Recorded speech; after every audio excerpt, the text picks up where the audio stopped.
ang pakiusap namin sana, doon first step pa lang, sa DOJ pa lang, tignan nilang mabuti, no? Tignan nilang mabuti kung talagang ano ba talaga ang nangyayari. At sila mismo, mag-initiate sila ng investigation. I know that the NBI is under the DOJ, no?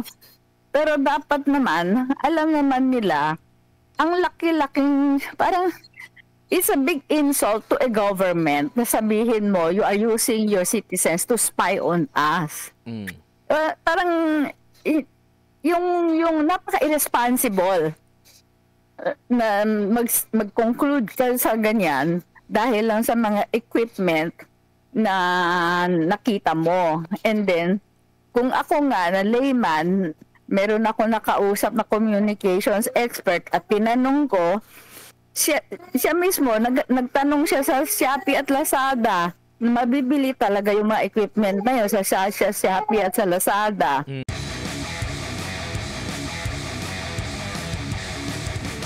Si Ma'am Teresita Angsi ng Kaisa para sa Kaunlaran, isang human rights advocate. Ma'am, magandang hapon po. Welcome po dito sa ating palatuntunan. Admar Vilando po. Magandang hapon naman po sa inyo, Maribel. Opo. Ma'am, nakita na po ba ng asawa, itong si Noime, yung kanyang asawa? Opo, after 10 days na inkomunikado, hindi niya nakausap, hindi niya wala talaga silang contact. Nagkita po sila, sinamahan ko po sa NBI.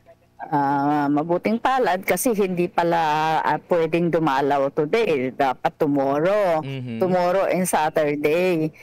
Pero nakiusap na kami na kararating palang galing Zamboanga yung wife, 10 araw na hindi nakakausap, hindi niya alam kung buhay pa o ano. Tumawag sila kay Director Santiago, buti naman po pinayagan kami makita yung asawa. Opo, kasama din kayo mismo, nakita niyo rin po yung asawa?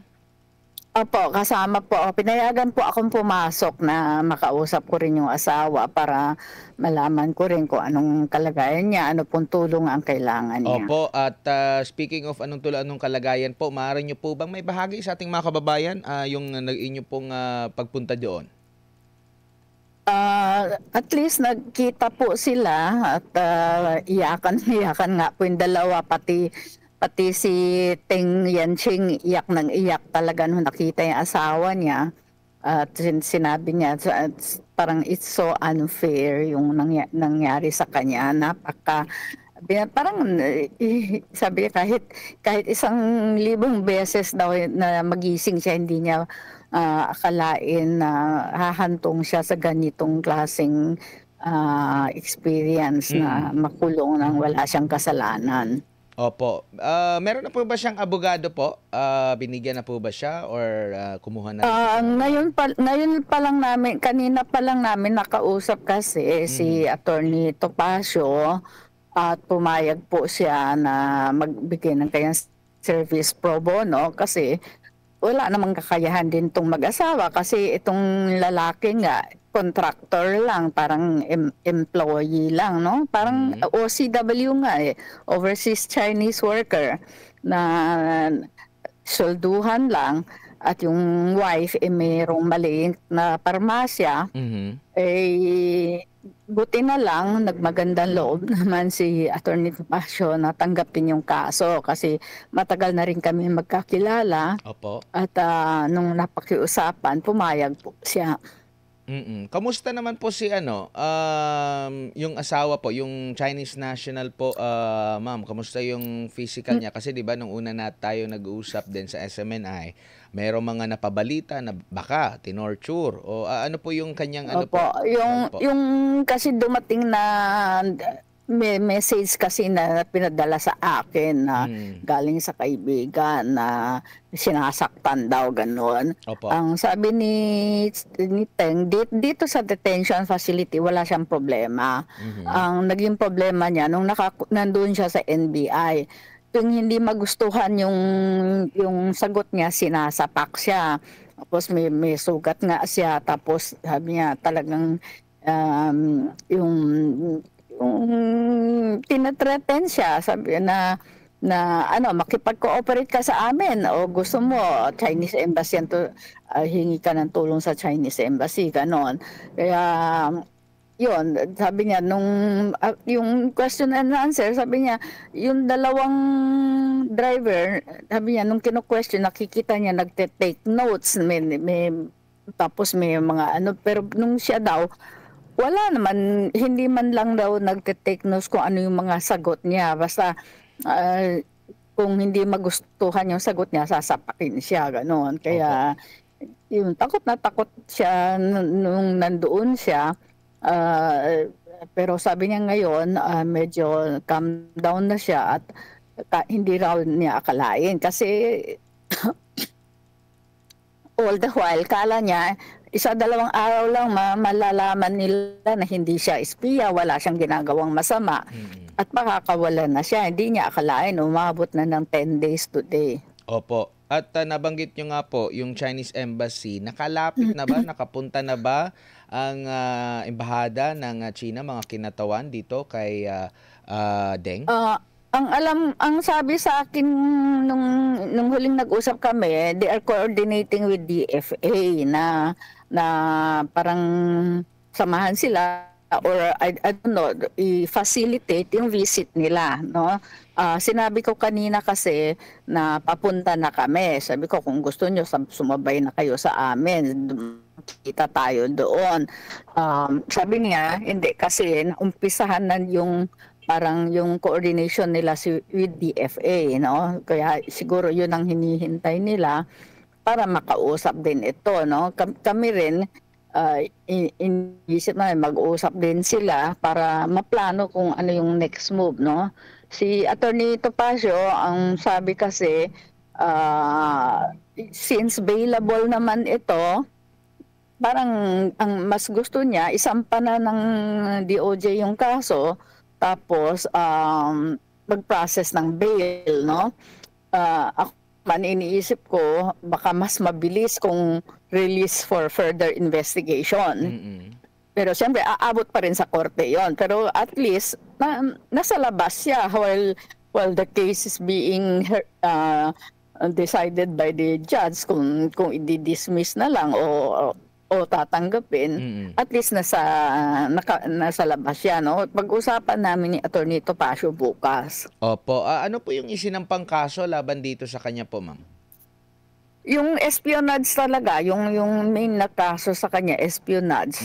At nakalista na yung 16 daw na equipment na dala-dala niya doon sa kotse. Sabi nga namin, kung espiya yan sa sarili niyang kotse, isasakay niya yung mga equipment na supposed to be for spying. Ganun, parang napaka-visible. No? So, sobrang far-fetched naman yung conclusion nila dahil may ganyang instrumentation. Sasabihin na nila, espiya na. Ang tinakot pa nga siya na yung ifa-file daw sa kanya, terrorism. Tinakot din siya.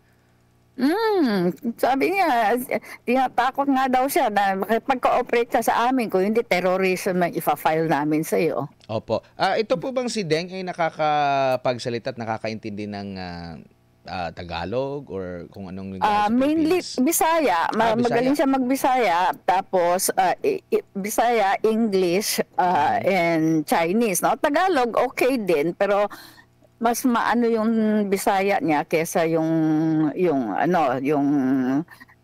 saka English, no? Parang silang mag-asawa, mas common yung language nila Bisaya, na English na lang. English. Oo. Opo. Ma'am, nabanggit po ba ng Chinese Embassy kung kailan po sila nagtangka na makita itong si Deng po or nakipag-ugnayan sa DFA? Parang after ba nung or fourth day, nung third day or fourth day pa lang ng pagkakahuli niya eh. Kasi 17 pa siya nahuli eh. So parang yung 20 or ganon. Yung araw na nakausap nila ako, I think it was 21 or ano. Before that, nagpunta daw sila talaga sa NBI, hindi daw pinaharap sa kanila. Opo. And mula noon at saka hanggang ngayon, hindi pa sila nakakapagkita kasi inaantay nila yung ano ng DFA ng Oo. Wala man signal. lang telephone eh. Kasi sabi ni Teng, ilang beses daw siya humihiling na at least makatawag man lang siya. Yun na Mm. nga, kasi nung nakita niya na mukhang hindi naman siya i-release agad, naisip na niya na kailangan niya talaga na magkaroon ng lawyer na to represent him. Kaso hindi man lang siya binigyan ng right to make a phone call, no, na makakuha ng sarili niyang lawyer. Kasi ang binigay sa kanya yung Pau lawyer, tapos pinapirma siya na nag-waive siya ng right for further investigation. Ni-waive niya daw yung right niyang ganon. Mm. Eh syempre, sila, yung tatlo, pati yung dalawang driver, hindi naman nila alam na ganitong klaseng kaso ang i-file sa kanila. Kaya inisip nila yung question and answer, yung salaysay nila, so more than enough, no? Yung dalawang driver. Etong si Teng, ang tagal daw ng interview sa kanya, hindi pareho nung dalawa na question and answer sa kanya. Basta tinatanong siya, tapos sasagot siya, tapos pag hindi daw nagustuhan yung sagot niya, sasapakin siya. Mm. Tsaka linawin ko lang din po ma'am, nagkaroon siya ng abogado o representation after na rin ng 10 days. Ngayong araw lang din na ito siya na ano? Hindi, binigyan siya ng Pau lawyer. Pau lawyer ang nag-represent sa kanya doon sa during the interview sa kanya, Pau lawyer. So saksi din yung Pau lawyer doon sa tila panggigipit kung totoo man yun. Hindi ko lang siguro, no, kung present siya doon sa interview, makikita niya na napaka yung mga question kasi talaga na napaka-outlandish. Tapos sabi niya, wala naman kinwestiyon sa kanya tungkol doon sa People's Liberation Army na university. Sabi, walang tinanong na ganyan. Tapos kinuha nila, ni-raid nila yung bahay, walang search warrant, ni-raid nila yung bahay, kinuha yung marriage certificate, kinuha yung yung graduation certificate. So makikita nila na graduate siya ng vocational school. Mhm. At malayong-malayo sa sinasabi nilang PLA University. Oo. Kasi yun na nga, sabi niya, nung hinuli sila sa labas ng apartment niya, biglang tinanong, anong unit ka? Nung sinabi niya yung unit, pinasok talaga yung unit, hinalughog, kinuha lahat, computer niya, pocket wifi niya, mga yung niya, marriage certificate. Mhm. Yes po, ma'am. Naku po, nawala yung ating ayan. Lahat daw kinuha doon Ayan. sa apartment niya. Opo. So Hello? opo. So Hello? yung apartment po ay dito sa Metro Manila, hindi po doon sa Zamboanga, yung bahay. Dala-dala lang niya yung mga dokumento po at saka yung kanyang diploma or certificate niya. Oo. Ang nila kasi yung like itong Christmas, December, yung asawa niya at anak niya ang nagpunta dito sa Manila. Mhm. Parang back and forth sila kung sino ang may time.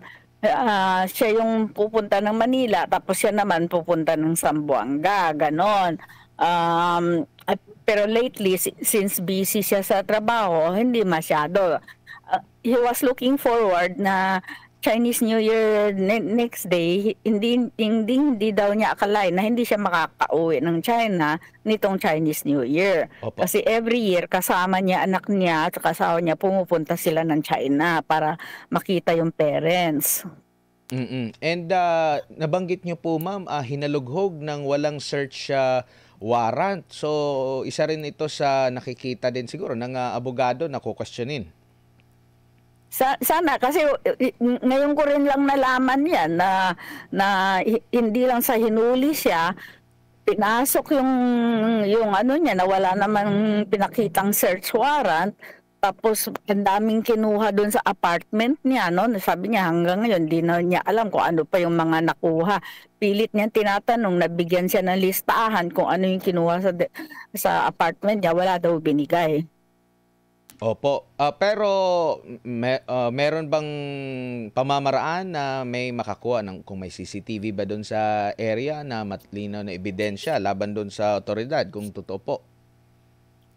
Hindi ko pa po alam 'yan kaya bukas pa lang siguro kami makikipag-usap kay Attorney Topacio kung ano yung mga dapat naming gawin ano, kasi yung apprehension niya baka mamaya merong pinlant na mga evidence dun Hmm, sa apartment niya kasi, opo. hindi siya kasama nung umakyat dun sa apartment niya. Hmm, Nasa baba lang siya, umakyat sila, hindi niya alam kung sino yung mga kasama na umakyat 'no, kaya mm. yung takot niya na baka mamaya aside from yung mga kinuha sa kanya tsaka sa sasakyan niya, mag-plant ng mga evidence sa kanya, yun.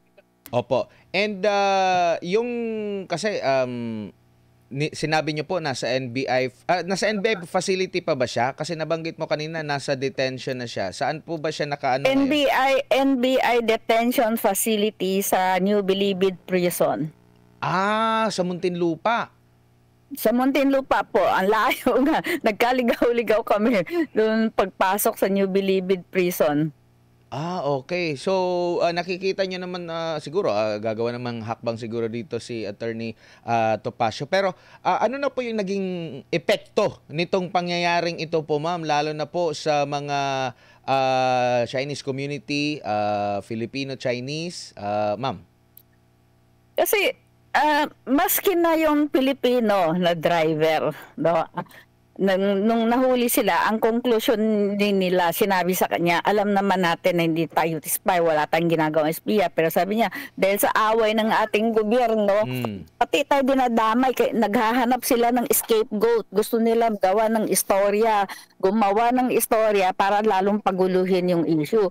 Yan, yung driver nila yan, sa company nila, ganun ang konklusyon, no? So, yun ang nag-aalala talaga itong mga businessmen na parang sila yung nagiging collateral damage dito sa mga nangyayaring gulo, no? In fact, yung may nagkwento nga sa akin, nang nalaman ganitong mga pangyayari, may mga agents daw na umiikot sa mga condominium sa parking lot pa lang, tinatanong daw yung mga parking boys o aling unit dyan ang maraming mga Chinese na nandyan pa kasi baka mga pogo workers. Yun na nga, lalong nagpapanik yung mga tao, paano yung mga condominium units na matagal nang nandito nakatira yung mga Chinese na hindi naman involved sa pogo, bigla na lang nilang i-raid, gano'n. Kasi narinig nila, sinumbong daw ng mga parking boys sa parking attendant sa basement na, oy, nagtatanong sila, aling unit dito, maraming Chinese, gano'n. opo. Mm. And, after nito, ma'am, meron na po ba kayong ugnayan, lalo na po sa grupo ninyo, sa ating, pamahalaan na po? Ang pakiusap namin sana, doon first step pa lang, sa DOJ pa lang, tignan nilang mabuti, no? Tignan nilang mabuti kung talagang ano ba talaga ang nangyayari. At sila mismo, mag-initiate sila ng investigation. I know that the NBI is under the DOJ, no? Pero dapat naman, alam naman nila, ang laki-laking, parang, it's a big insult to a government na sabihin mo, you are using your citizens to spy on us. Hmm, Parang, yung napaka-irresponsible na mag-conclude ka sa ganyan dahil lang sa mga equipment na nakita mo. And then, kung ako nga na layman, meron ako nakausap na communications expert at tinanong ko, siya mismo, nagtanong siya sa Shopee at Lazada, mabibili talaga yung mga equipment na yun sa Shopee at sa Lazada. mm. Yun. Opo. Pero linawin lang natin, ma'am, itong mga equipment na ito, batay sa sinabi siguro ni Noemi at saka nung Chinese national, para saan po? para yung yun na nga yung parang GPS tracking ng ng driverless car. Mas accurate siya kaysa dun sa mga ginagamit na Google Map tsaka Waze, no? Kasi driverless, kaya within seconds ang information na kailangan nila, within milliseconds, na ano ba ang mga driving condition. Kasi parang itong company na to, ang huling ano daw nila, ang pinakabagong sa kanila ay Singapore and Malaysia. Natapos nila US, Australia, Korea, Taiwan, no? Yung malalaking mga bansa Opo. ang kumukuha sa kanila to do this kind of study. Yung road condition, tapos yun na nga, kasi for automatic, something like that, driverless na Opo, sasakyan. Uso ngayon yan sa China po. So, kumbaga, yung siguro nagpasabkon lang ito para gamitin sa mga sasakyan na in case na magbenta sila ng sasakyan dito sa Pilipinas, marunong na yung sasakyan kung saan siya dadaan kasi na-memorize na niya sa pamamagitan nitong mapping na ito. Kumbaga, ma'am. Sabi ni Teng mismo, siya mismo, hindi niya alam masyado. Pero ang pagkakaintindi niya, nag-e-explore kung kaya bang magkaroon ng driverless car sa Metro Manila. Opo. Pero sabi niya, kung ako nga, sinasabi ko sa sarili ko, hindi kaya. Kasi yung road condition natin changes every half an hour, iba-iba. Baka mabangga so, pa paano yung ka mga magkakaroon ng driverless car? Tsaka hindi na rin akma, ma'am, kasi laging traffic dito po. Baka mabangga lang yung driverless car. Ma'am, maraming salamat po sa mga impormasyong ibinahagi nyo po. Sa ulitin po, ingat po kayo.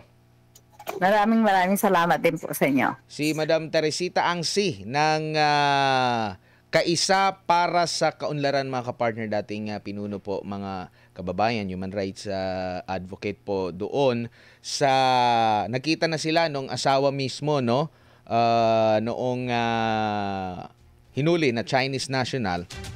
Si Noemi Deng, yung asawa, galing ng Mindanao. Pasabot po ng Bisaya, makastorya ng Bisaya. Matagal na rito, parang 10 taon na ata, no, yung hinuling Chinese national. At batay sa mga information na nakuha natin, ngayon pa lang sila nagkita. Ngayon din na yun nga, parang ginigipit nung una, kinakausap. Pag hindi sumasang-ayon doon sa kanilang mga sinasabi, binabantaan daw, no? So bukas naman yung ating himpilan, no, para sa pahayag ng lalo na ng NBI, ng ating pamahalaan, kung ano ba yung katotohanan na dito. Nang marinig din po yung kanilang panig at saka bakit din natatagalan yung koordinasyon na makita rin ng Chinese Embassy yung kanilang kababayan, no? Citizen, kasi kumbaga karapatan din nila na proteksyonan yung kanilang mga citizen kahit saan. Kahit sinong banyaga, mga kapartner. Obligasyon po ng mga embahada, kung meron sila dito sa Pilipinas, na tulungan yung kanilang mga citizen, di po ba? No, para maging maingat din sila, mga kababayan. So, yan po yung mga information at bukas yung ating himpilan.